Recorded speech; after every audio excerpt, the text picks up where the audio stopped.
wake up in the morning, I roll up and count my money. I'm so wavy, I'm so wavy.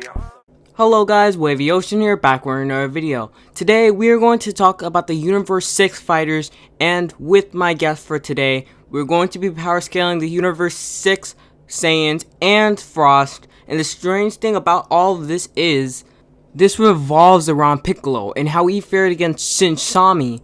And if we're going by the movie continuity, Piccolo actually was having trouble with Shinsami, and Gohan went in and Super Saiyan snuffed him out. And the thing is, this is a Piccolo fused with Kami, tangled with Android 17, trained again in the hyperbolic time chamber, and got Trunks, a Trunks that had trained with Vegeta and got massive gains.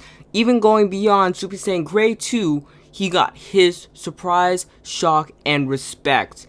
And he was one of the main threats against the Cell Juniors. So it would not be outlandish to say he was at least at an absolute minimum perfect cell level or semi-perfect cell level. And Gohan literally snuffed out a potentially perfect cell level threat in Super Saiyan. And on top of that, he was slacking on his training.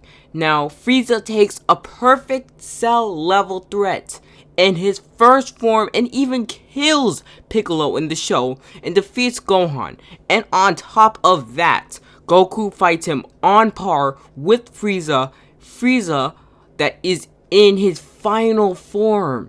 And if we keep a ×2 ratio to all of his forms, he would be on the Super Saiyan 2 level in his first form, and we're talking about a literal Super Saiyan 3 level threat by his third or final form. And Goku literally fights him on par, meaning Goku is a Super Saiyan 3 level threat in his base form in Resurrection of F. Now, how does this translate to Universe 6? Well, now that we know Goku and Vegeta are roughly Super Saiyan 3 level, if we keep Frieza's power-up ratio the same, we are going to cover the Universe 6 tournament, and Goku versus Frost. Frost is fighting on par with a stronger base Goku than in Resurrection of F, and even forces him into Super Saiyan. And on top of that, Kappa fights Vegeta base to base and Super Saiyan to Super Saiyan, and Kappa in Super Saiyan is essentially 50 times the Super Saiyan 3 form. And in the Tournament of Power, we cannot forget Kale and Caulifla. They, of course, get Super Saiyan and Super Saiyan 2, but also go with toe-to-toe with an astronomically stronger Goku and pushes him into his god forms, which is insane for people who have just recently come into the series. But my part is getting a little bit on the long part, so let's get into our guest Graffity What Ifs, and he can give us thoughts on this whole thing. Hello, beautiful people on the internet, and it's me, Graffity What Ifs here. Thank you, Wavy Ocean, for, having me on this video. And in case my voice sounds weird to some of y'all that do know me, well, here's the thing. I had to do my video in a different way so that it could work better. But enough of the introduction. Let's just get this money, get this bag, and jump straight in. Now, Universe 6, I know slackers. That we can confirm for sure. Any of y'all that think that we're on Namek level, I don't know what to say to you. But yeah, time for me to talk about 3 people that are left. Caulifla, Kefla, and the Namekians. I'm also going to talk a bit about Kale. Now, I want to completely remove the Namekians because what they did was awesome, but then again, they had an entire planet of Namekians fused inside of them, boosting their power levels just exponentially crazy. So, I think in this one, I think Namekians in Universe 6 may be weaker than Universe 7 because we can't really confirm due to them like having so many people just within that one person, while Piccolo only had Kami, which is already dummy strong, with, Nail. So yeah, I'm just going to remove the Namekians, and let's just talk about Caulifla. Now, when I first saw Caulifla, she was pretty interesting, and Kappa's master had already hyped her saying that she's stronger than he is, which is like, okay, this could be interesting because this is a person that still talk Kaba. And she just learned Super Saiyan right off the bat, which completely shocked me. She didn't go rage, she didn't have any of that. And when she fought base Goku, someone that, well, she has never seen before, and realizing that there are more Saiyans and all that, it really shocked me because that must mean that Goku must have been, well, either testing her abilities or he was really fighting to his fullest extent in his base form, which completely shocked me. Now I want to talk about Kale, and I'll talk more about Super Saiyan 2 Caulifla when I talk more about Kefla. Kale is just a beast. There's no other way to describe it when I first saw her. Her berserker state was so powerful that her energy could be felt throughout all of the TOP. That's already crazy because that must mean that Jiren felt it, Toppo felt it, and everyone else that was strong in the TOP felt it. If that doesn't prove that they are nowhere near Namek level, just wait, I'm getting to the good stuff. She then proceeds to start beating up Super Saiyan Blue Goku. In fact, literally tanking his blue Kamehameha. Like, the only time that I saw somebody just deflect the blue Kamehameha, like deflect or not even get phased at it at all, was Android 18 when she kicked it away to save Krillin, and when it hits, had used his time skip, but it's not really, well, it's more of evading, but still to take a direct hit and just to throw it away like that, that's already impressive as hell.